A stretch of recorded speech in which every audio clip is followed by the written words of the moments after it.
Good morning. We're going to show you how we do our sourdough starter, and then later on we'll do how we do the bread itself. What we do with our sourdough starter, we use a non-metallic vessel. We've got this little crock pot here, and we use non-metallic because the metallic tends to kill the yeast. We have non-metallic bowl, non-metallic spoon, and what we start with was I put 1 cup of warm water, not hot water, warm water, and 2 packages of dry yeast. That's what I've got in here, and I'm stirring that up right now to get that nice and so all the yeast is dissolved. Let's see if you can get all that off of the sides. So our yeast is dissolved in that.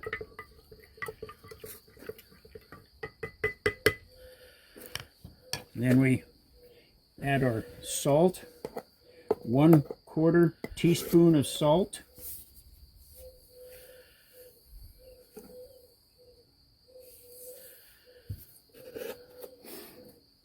We've got 3 tablespoons of sugar.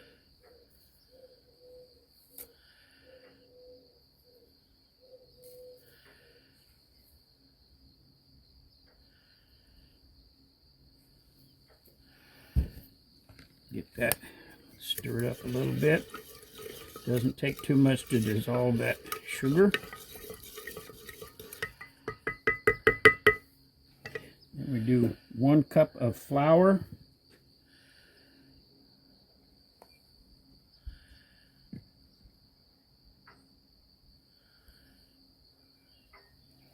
Stir that in slowly so you don't get great big lumps.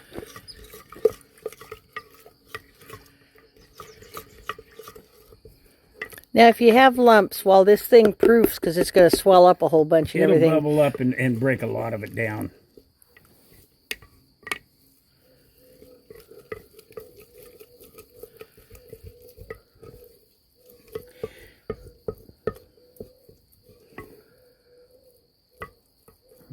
Spread it out, and it will start proofing. And we'll come look at it later. It'll have bubbles in it because that sugar and the yeast are acting with the flour, and it starts bubbling up. And then we'll. So you don't use a pot or a container that's going to just be exactly the size of what you got in there right now. No, because it's going to build up. It'll swell up in there as it bubbles. Got it. And then we also have it bigger because you can add to it later. Because you can, if that's only enough to do 1 loaf of bread, so what we normally do, we'll do another one and add to this one and let it sit, and then as you take 1 cup out to use it, we call it feed and bill.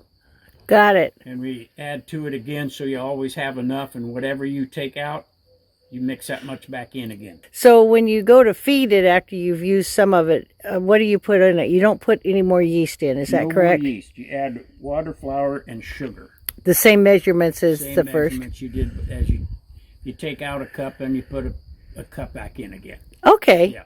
And then just keep it filled up, and that way we normally have 2-3 cups of it made. We use a cup and we replenish it.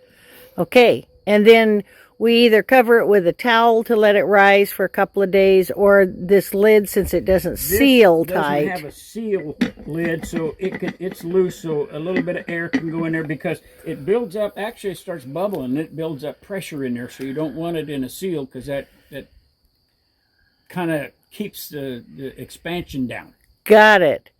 And then how many days are we going to, after 2 days, refrigerate until it's ready to use? So you cover it lightly. I'm going to actually take a picture of our recipe and put it on the end of this right now. So we hope that helps everybody, and have a wonderful day. In a few days, we'll get this starter out. We'll show you how much it's bubbled up, and we'll start mixing some bread up.